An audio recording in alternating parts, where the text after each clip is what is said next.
India first communication और आप देख रहे हैं पब्लिक फर्स्ट, सर्वदा भारतीय।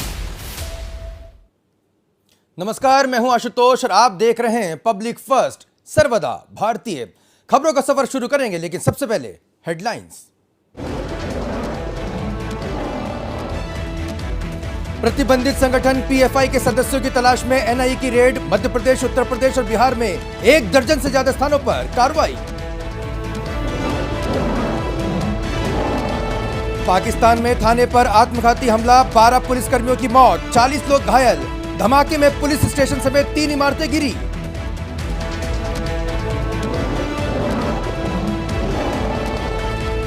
केरल को पीएम मोदी का डबल गिफ्ट, वंदे भारत और वाटर मेट्रो का आज देंगे तोहफा।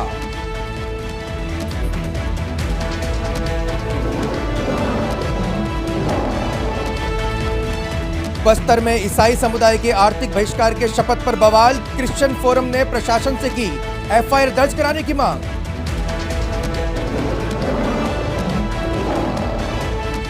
और केदारनाथ धाम के कपाट खुले, मंदिर को 20 क्विंटल फूलों से सजाया। खराब मौसम के बाद भी दर्शन के लिए उमड़े तीर्थयात्री।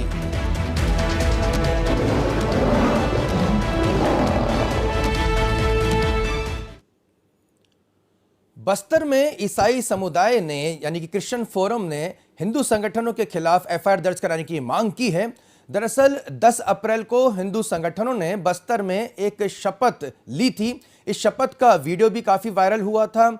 इस शपथ में हिंदूवादी संगठनों ने ईसाई और इस्लामिक समुदाय से किसी भी प्रकार का लेन देन करने की जो कार्रवाई थी उसका बहिष्कार करने की मांग की थी। और इसे लेकर ये जो शपथ है, पहले वो आपको सुनाते हैं क्या कुछ इस शपथ में कहा गया था। उनका पूर्ण रूप से आर्थिक बहिष्कार करूंगा। प्रभु श्री राम से प्रार्थना करते हैं कि हमारे इस संकल्प को लेती हूँ कि पूर्ण रूप से किसी भी प्रकार का व्यापारिक लेन देन नहीं करेंगे, चाहे वो दूध, फल, गद्दा, कबाड़, किराना, किसी भी प्रकार का सामान हो,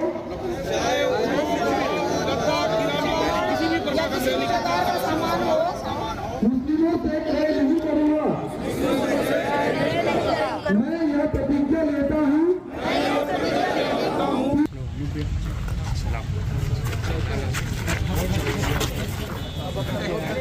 और आप देख सकते हैं कि थाना कोतवाली जगदलपुर में छत्तीसगढ़ क्रिश्चियन फोरम के जो सदस्य हैं, पदाधिकारी हैं, उन्होंने एफआईआर दर्ज कराने की क्या मांग की है, क्या कुछ कहा है, उन क्रिश्चियन फोरम का क्या कुछ कहना है, आइए वो भी आपको सुनाते हैं।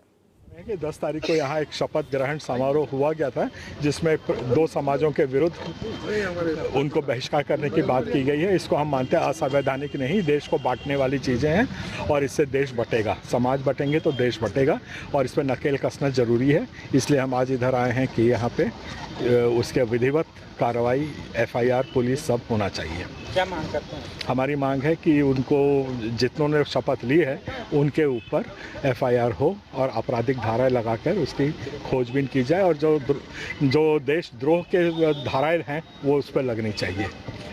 आ रहे हैं कि 10 तारीख को अरुण पन्नालाल हैं, ये अध्यक्ष हैं छत्तीसगढ़ क्रिश्चियन फोरम के, जिनकी अब ये आपने बाइट सुनी। उनका साफ तौर पे कहना है कि ये बांटने की साजिश है और ऐसा नहीं होना चाहिए। इस पूरे मुद्दे पर चर्चा करेंगे हमारे वरिष्ठ संवाददाता राजेंद्र वाजपेयी जी से। राजेंद्र जी, पहले हम ये पृष्ठभूमि को समझना चाहेंगे कि क्या वजह रही कि हिंदूवादी संगठनों को इस तरह की शपथ दिलाने पड़ी। जो घटना घटी थी उसको लेकर 10 अप्रैल को पूरे छत्तीसगढ़ बंद का आह्वान किया गया था और इस बंद के दौरान ही यहाँ पर जो हिंदू समुदाय के लोग हैं उन्होंने ये शपथ ग्रहण का आयोजन किया, जिसमें कहा गया था कि मुस्लिम और क्रिश्चियन समुदाय के लोगों से कोई भी आर्थिक लेन देन न किया जाए, इन पर आर्थिक प्रतिबंध लगा जाए, क्योंकि ये धर्मांतरण को प्रश्रय दे रहे हैं और जातिवाद को बढ़ावा दे रहे हैं। तो ये शपथ ग्रहण उसी को लेकर हुआ था। उसके बाद कल क्रिश्चियन फोरम के जो छत्तीसगढ़ के अध्यक्ष हैं अरुण पन्ना लाल, वो यहाँ आए हुए थे और उनके नेतृत्व में क्रिश्चियन समुदाय के लोगों ने कोतवाली जगदलपुर जाकर वहां पर एक ज्ञापन दिया और उस ज्ञापन में मांग की गई कि जो लोग इस शपथ ग्रहण समारोह में शामिल थे उन सारे लोगों को ढूंढकर उनके खिलाफ में एफआईआर दर्ज की जाए, क्योंकि ये जातियों को बांटने का और आपसी सौहार्द को बिगाड़ने का काम है। लेकिन शायद पन्नालाल जी ये बात करते समय भूल गए थे कि ये इसकी शुरुआत जो है क्रिश्चियन समुदाय के द्वारा हुई थी, जो वो हिंदुओं को और आदिवासियों का धर्मांतरण कर रहे हैं और धर्मांतरण करते करते आज इतने साल हो गए, उसके बाद में अब जो हिंदू संगठन जाग रहा है और जागने के बाद जब उसने इस तरीके की बात की, ये उनको काफी खल गई। लेकिन उन्होंने अपनी गलतियों को नहीं देखा या वो जो कुछ कर रहे हैं उसको उचित ठहराते हुए उन्होंने उल्टा हिंदू संगठन के खिलाफ एफआईआर करने की बात की है। तो कायदे से एफआईआर तो क्रिश्चियन समुदाय के खिलाफ भी होना चाहिए था, लेकिन क्या होता है कि अपनी गलतियों को कोई नहीं देखता, ना कोई बताता नहीं है, वो दूसरों की गलतियों पर उंगली रखना चाहता उचित समझते हैं और कल यही हुआ भी है। जी बिल्कुल राजेंद्र जी, इससे पहले भी हमने देखा था एक मामला जबलपुर में भी सामने आया था और उस वक्त एक मामला जबलपुर में भी सामने आया था जिस वक्त जबलपुर में जोमेटो की कंपनी थी। उस समय एक शख्स ने जोमेटो कंपनी से खाना ऑर्डर किया था। उस समय सावन का महीना चल रहा था, पवित्र श्रावण मास का महीना चल रहा था। जोमेटो का जो डिलीवरी बॉय थे वो मुस्लिम समुदाय के थे। इसे लेकर जब जो ग्राहक है उन्होंने डिलीवरी लेने से मना कर दिया तो काफ़ी बवाल मचा। लेकिन बाद में पटाक्षेप ये हुआ कि जिसमें कानूनी कार्रवाई के बाद कि भाई ग्राहक के पास ये अधिकार है कि वो किससे सामान ले, किससे नहीं ले।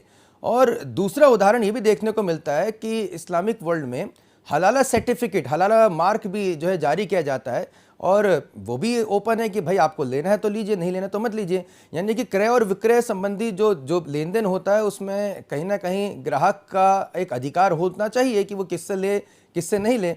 हालांकि इसमें अगर सामाजिक वैमनस्यता का कोई इस तरह कोई स्टेटमेंट है तो निश्चित तौर पर उसका विरोध किया जाना चाहिए। लेकिन आपसे समझना चाहेंगे कि आम लोगों में जब इस अपील का किस तरह का असर हो रहा है? अभी तो फिलहाल जो बात देखने में आ रही है, क्योंकि बस्तर आदिकाल से जो है वो आपसी सद्भाव का केंद्र रहा है और लोगों में आज जो है जातिगत भावना कभी नहीं पनती है यहाँ। इसलिए आज तक कभी भी यहाँ पर जातिगत न दंगे हुए, न जातिगत प्रभाव को लेकर कोई आपस में बहसबाजी हुई। लेकिन अभी जिस तरीके से धर्मांतरण हो रहा है और तोकापाल ब्लॉक के भेजेरी पदर में जो कांड हुआ है, वो उन सारे बातों को देखते हुए आदिवासी समुदाय जो है वो भी जो है भड़का हुआ है और उनका ये कहना है कि हमारे लोग जो मसीह धर्म स्वीकार कर रहे हैं वो वापस मूल धर्म में वापस आए, अन्यथा उनको गांव से बाहर कर दिया जाएगा। और इसको लेकर उन्होंने पंचायत में प्रस्ताव पारित किया है, ग्राम सभा में प्रस्ताव पारित किया है और पेशा कानून का भी उल्लेख करते हुए उन्होंने कलेक्टर के पास आकर ज्ञापन दिया है कि हमारे गांव में भी जो 30-40 परिवार हैं जिन्होंने मसीह धर्म स्वीकार किया है, हम उनसे अपील करते हैं, उनसे अनुरोध करते हैं कि वो वापस अपने मूल धर्म में आए, अन्यथा हम उनको गांव से बाहर निकाल देंगे। तो धीरे धीरे ये धर्मांतरण के खिलाफ जो आक्रोश है वो न केवल हिंदुओं में बल्कि आदिवासियों में भी अब धीरे धीरे पनपता जा रहा है। और अगर इसी तरीके से रहा और सरकार और प्रशासन ने इस पर सख्ती नहीं बरती या कोई विशेष तरीके का कानून नहीं लाया है धर्मांतरण को लेकर, तो आने वाला समय जो है वो काफी कठिन होगा और आपसी मतभेद जो है वो धीरे धीरे ज्यादा बढ़ते जाएंगे और इस पर अंकुश लगाना बाद में काफी मुश्किल हो जाएगा। राजेंद्र जी, प्रशासन का क्या रुख है इस पूरे घटनाक्रम को लेकर? कुछ जो मांग की गई है क्रिश्चियन फोरम के द्वारा उस पर? ये अभी तो कोई रिएक्शन नहीं आया है क्योंकि कल ही ये पुलिस प्रशासन को उन्होंने दिया है। अब ये कोतवाली थाने में दिया है तो जो है उच्चाधिकारियों तक बात पहुंचाई जाएगी और उसके बाद में फिर जिला प्रशासन और पुलिस प्रशासन बैठकर जिस पर क्या निर्णय लेते हैं। संभवतः हो सकता है कि ये ज्ञापन की बात सरकार तक भी पहुंचे और सरकार की ओर से भी ये राय ली जाए कि इस पर क्या निर्णय लिया जाना है। लेकिन जहाँ तक सवाल ये है ग्राहक का, तो ये ग्राहक की मर्जी है, कभी भी कहीं से भी किसी भी दुकान से भी सामान खरीद सकता है। तो ये जो शपथ ग्रहण हुआ था उसका कोई विशेष स्पर्श अभी जो है देखने को नहीं मिल रहा है कि कोई इनका बहिष्कार हो रहा है या लोग इनकी दुकानों से सामान नहीं खरीदे हैं, ऐसा अभी तक देखने में नहीं आया है। लेकिन आगे इस पर क्या रुख अपनाएगी इनकी जनता ये देखने वाली बात है। चलिए, देखने वाली बात होगी। राजन जी, आप लगातार इस खबर पर नज़र बनाए रखेगा, हम आप आगे भी आपसे लगातार अपडेट लेते रहेंगे। तो अपने दर्शकों को बता दें कि छत्तीसगढ़ के बस्तर से ये खबर है, जहां पर आदिवासी समुदाय के द्वारा एक बड़ी शपथ ली गई है। शपथ में मुस्लिम और ईसाई समुदाय से किसी भी प्रकार का व्यापारिक लेन देन की कार्रवाई करने से मना किया गया है। उन्हें शपथ ली गई है, स्वैच्छिक शपथ यहाँ पर लेते लोग दिखाई दे रहे हैं। और साफ तौर पर धर्मांतरण इसके बीच में बड़ा मुद्दा है। लगातार आदिवासी सनातनी समाज का जिस तरह से धर्मांतरण किया जा रहा है, उसे लेकर आक्रोश और विरोध अब बड़े स्तर पर होने लगा। एक बार फिर से आपको हम वो शपथ सुनाएंगे कि किस तरह से शपथ ली गई है और क्या कुछ अपील की गई है। मुकेश चांडक कि उनका पूर्ण रूप से आर्थिक बहिष्कार करूंगा। प्रभु श्री राम से प्रार्थना करते हैं कि हमारे इस संकल्प को या लेती हूँ कि पूर्ण रूप से पाकिस्तान में तेज धमाके ने पूरे देश को चौंका दिया है। ये तेज धमाका कहीं और नहीं बल्कि पाकिस्तान के एक पुलिस स्टेशन पर हुआ। इस पुलिस स्टेशन में धमाके की वजह से 12 पुलिसकर्मियों की मौत हो गई और 40 से ज़्यादा लोग घायल हो गए। घायलों की संख्या में इजाफा होने की और भी उम्मीद बताई जा रही है। बताया जाता है कि धमाका पुलिस स्टेशन के भीतर हुआ। इस पुलिस स्टेशन के भीतर काफ़ी बड़ी तादाद में असलहा रखा गया था। असलहा के साथ साथ पुलिस स्टेशन परिसर में एक मस्जिद भी थी। मरने वालों की संख्या में भी बढ़ोतरी हो सकती है, क्योंकि काफ़ी जो गंभीर रूप से घायल हैं उन्हें आसपास के अस्पताल में भर्ती कराया गया है। इसे आत्मघाती हमला समझा जा रहा है। खैबर पख्तूनवा इलाके में पूरी तरह से हाई अलर्ट घोषित कर दिया गया है। पाकिस्तान के गृह मंत्री राणा सनाउल्लाह ने इस पूरे मामले की जांच के आदेश भी दे दिए हैं।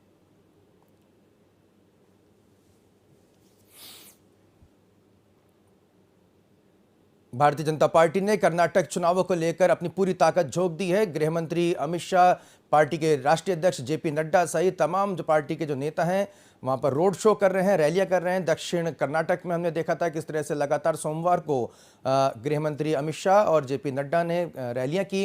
अब मध्य प्रदेश से भी मुख्यमंत्री शिवराज सिंह चौहान के अलावा पार्टी के प्रदेश अध्यक्ष विष्णुदत्त शर्मा भी पहुंचे। हम देख सकते हैं कि प्रधानमंत्री नरेंद्र मोदी भी लगातार कर्नाटक चुनावों को लेकर सक्रिय नजर आ रहे हैं। इसके अलावा योगी आदित्यनाथ भी यहाँ पर पहुँच गए हैं। लगातार तमाम रैलियों के कार्यक्रम यहाँ पर शेड्यूल जारी किए गए हैं।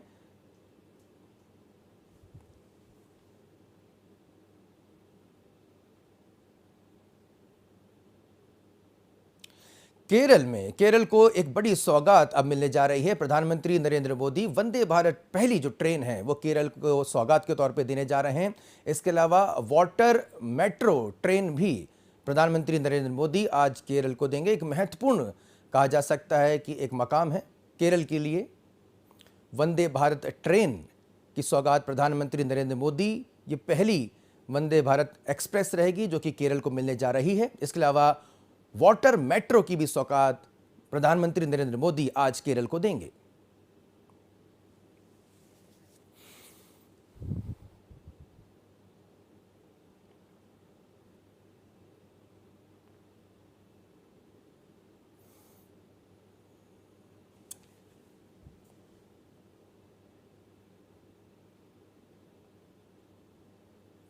एनआईए ने एक बड़ी छापेमार कार्रवाई की है। पीएफआई यानी कि पॉपुलर फ्रंट ऑफ इंडिया के 12 ठिकानों पर देश के अलग अलग राज्यों में छापेमार कार्रवाई की है। मध्य प्रदेश, उत्तर प्रदेश और बिहार सहित कई जो ऐसे राज्य हैं यहाँ पर पीएफआई यानी कि पॉपुलर फ्रंट ऑफ इंडिया के खिलाफ ये कार्रवाई की गई है। और इस पूरे मुद्दे और तमाम पहलुओं पर मध्य प्रदेश के गृह मंत्री डॉक्टर नरोत्तम मिश्रा की प्रेस कॉन्फ्रेंस चल रही है। सीधे आपको ले चलते हैं भोपाल, जहाँ पर मध्य प्रदेश के गृह मंत्री एक बड़ी प्रेस कॉन्फ्रेंस कर रहे हैं।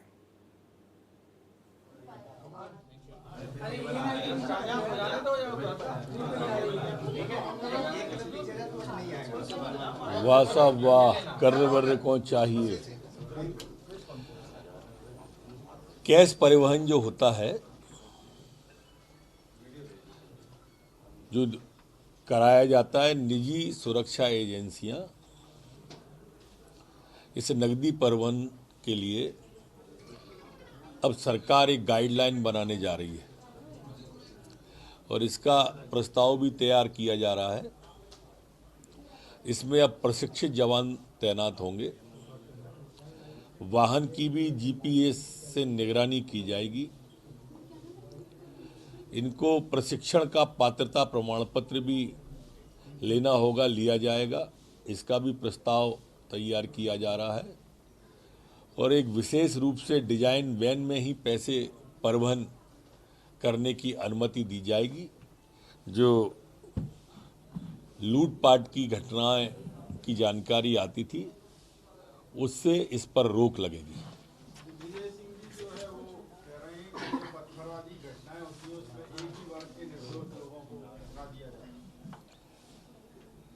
अब दिग्विजय सिंह जी एक ही वर्ग के लोगों को पत्थरबाज स्वयं ही बता रहे हैं। दिग्विजय सिंह जी, सीसीटीवी फुटेज आ गए हैं। अब पुलिस है, कानून, संविधान, आप इन सब पर ही सवाल उठाए दे रहे हो। एक वर्ग विशेष पे नजरें इनायत करने के लिए आप ये सब बोलते रहते हैं, ये समझ में आता है। दरअसल दिग्विजय सिंह न किसी के भाई हैं न किसी की जान है। पड़ोसी मुल्क के आटा महंगा होने से परेशान है। इनकी मनस्थिति पाकिस्तान में जो त्राहिमाम हो रहा है ना, उससे समझ में आती है और उसी से इनकी पीड़ा समझ में आती है कि ये कितने ज़्यादा पीड़ित होकर इस तरह के बयान दे रहे हैं।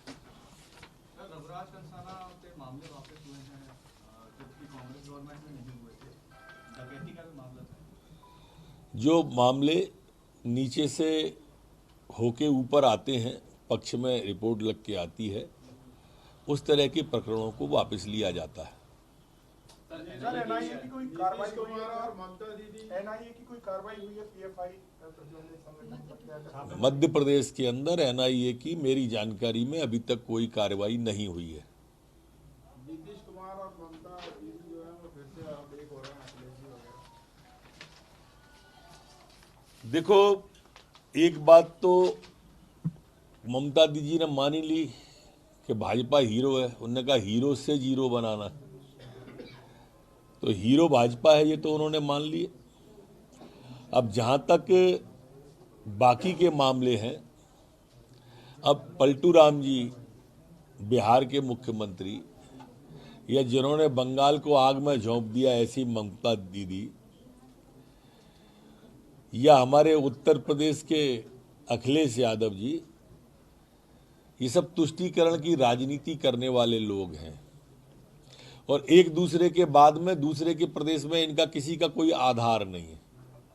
हवाई गठबंधन है, ये मतलब परिश्तों का गठबंधन है, इसलिए इसका कोई भी परिणाम आप नहीं देख पाओगे। सर, कमलनाथ 9 तारीख को प्रासिया में एक नारी सम्मान कार्यक्रम कर रहे हैं। इसमें 500 में गैस सिलेंडर और 1500 रुपए हर महिला को दिया जाएगा।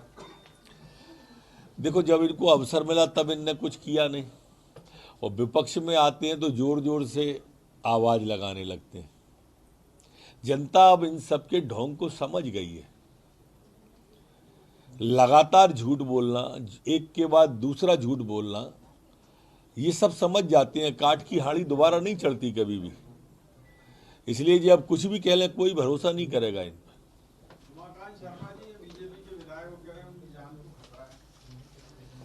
नहीं, किसी की भी जान को खतरा नहीं होना चाहिए प्रदेश में, हमारी जिम्मेदारी है और वो सम्मानित विधायक हैं।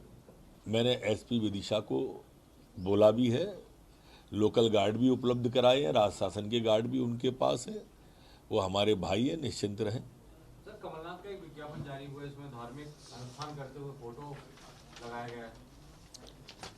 अब इससे अच्छे दिन और क्या आएंगे कि कमलनाथ जी हाथ जोड़े खड़े धर्म पे पूजा कर रहे हैं, पाठ कर रहे हैं, कहते हैं मैं बड़ा हनुमान भक्त हूँ। आज तक आपने हनुमान जी चालीसा पढ़ते देखा क्या कमलनाथ जी को?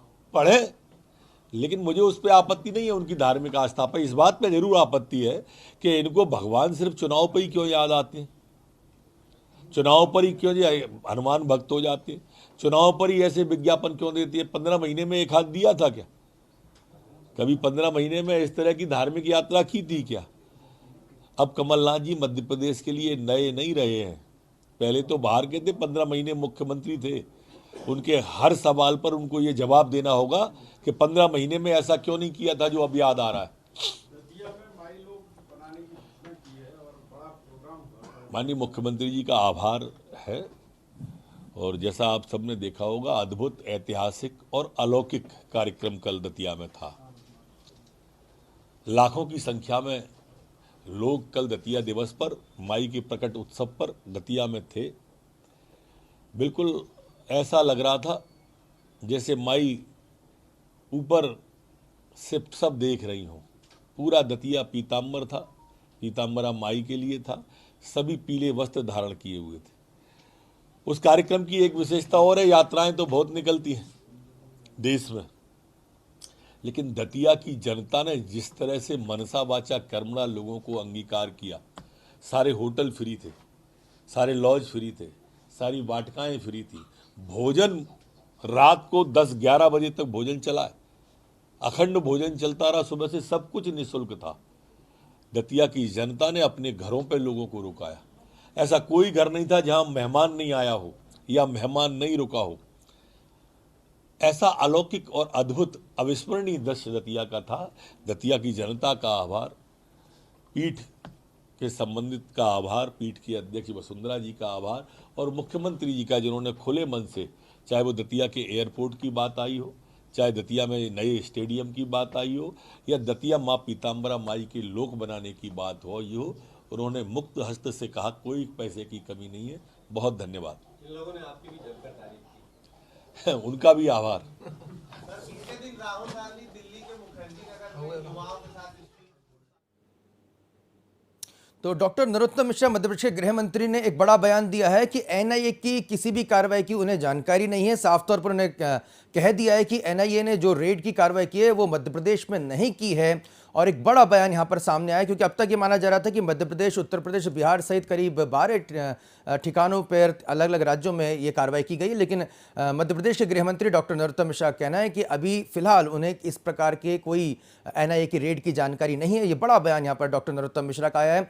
साथ ही साथ डॉक्टर नरोत्तम मिश्रा ने यह भी कहा है कि जो बैंक के जो गाड़ियां रहती हैं, आप देखते होंगे अक्सर लेन देन के लिए जो इस्तेमाल की जाती है, उसमें एक विशेष वाहन का ही अब इस्तेमाल किया जाएगा, और जिससे ये सुनिश्चित किया जा सके कि कोई भी लूट की वारदात ना हो। क्योंकि लगातार देखने में आ रहा है कि बैंक के जो कैश का जो ट्रांजैक्शन होता है, ट्रांसफर होता है, एटीएम में जो कैश डिपॉजिट किए जाते हैं, उस पे लुटेरों की निगाहें रहती हैं, और ऐसे में कई बार कई बड़ी वारदात भी सामने आती है। इसे रोकने के लिए विशेष वाहनों का इस्तेमाल किया जाएगा। एक बड़ा बयान यहाँ पर डॉक्टर नरोत्तम मिश्रा ने दिया है। साथ ही साथ एक बार फिर कांग्रेस सांसद और दिग्गज दिग्विजय सिंह पर उन्होंने तंज कसा है। उनका साफ तौर पर कहना है कि उनकी नजर इनायत सिर्फ एक वर्ग विशेष को लेकर रहती है, क्योंकि जिस तरह से कल दिग्विजय सिंह का एक ट्वीट आया था, उन्होंने साफ तौर पर एक वर्ग विशेष के साथ अत्याचार होने की बात कही थी, कानून द्वारा उनको गिरफ्तार करने की बात कही थी, तो उसे लेकर काफ़ी भारतीय जनता पार्टी की तरफ से तीखी प्रतिक्रिया सामने, उसको कहीं ना कहीं तंज के लहजे में डॉक्टर नरोत्तम मिश्रा ने कहा है, और साफ तौर पर कहा है कि दिग्विजय सिंह इसलिए परेशान है क्योंकि पाकिस्तान में आटा महंगा हो गया है। तो ये अपने अंदाज में दिग्विजय सिंह को काउंटर करते डॉक्टर नरोत्तम मिश्रा, मध्य प्रदेश के गृह मंत्री। चलिए अब खबरों में आगे बढ़ेंगे। आपको बता दें कि केदारनाथ में आज कपाट खुल चुके हैं, और बाबा केदारनाथ के दर्शन करने के लिए बड़ी संख्या में श्रद्धालु तमाम मौसम संबंधी दिक्कतों को दरकिनार करते हुए आज सुबह से ही पहुंच गए। आज आपको बता दें, पारंपरिक रीति रिवाज के तहत केदारनाथ के कपाट आज सुबह 6:20 पे खोले गए। इससे पहले ही अल सुबह यानी कि 4 बजे से ही लोग यहां पर कतार में खड़े हो गए, जबकि यहां पर जो तापमान बताया जा रहा है वो -6 डिग्री तक पहुंच चुका है। पिछले 72 घंटे यानी लगभग 3 दिनों से यहां पर बर्फबारी हो रही है। उसके बावजूद भी श्रद्धालुओं के आस्था में कोई कमी नहीं देखी गई। लगभग 8 से 10 हज़ार की संख्या में श्रद्धालु यहां पर पहुंच चुके हैं। अक्षय तृतीया के अवसर पर 4 धाम की यात्रा शुरू हो चुकी है। 27 अप्रैल को बद्रीनाथ के कपाट खुलेंगे।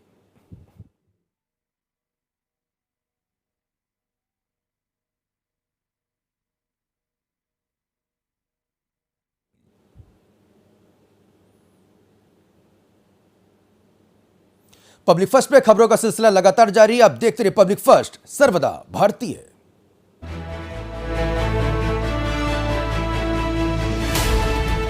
ये है इंडिया फर्स्ट कम्युनिकेशन और आप देख रहे हैं पब्लिक फर्स्ट, सर्वदा भारतीय। अलविदा भारत।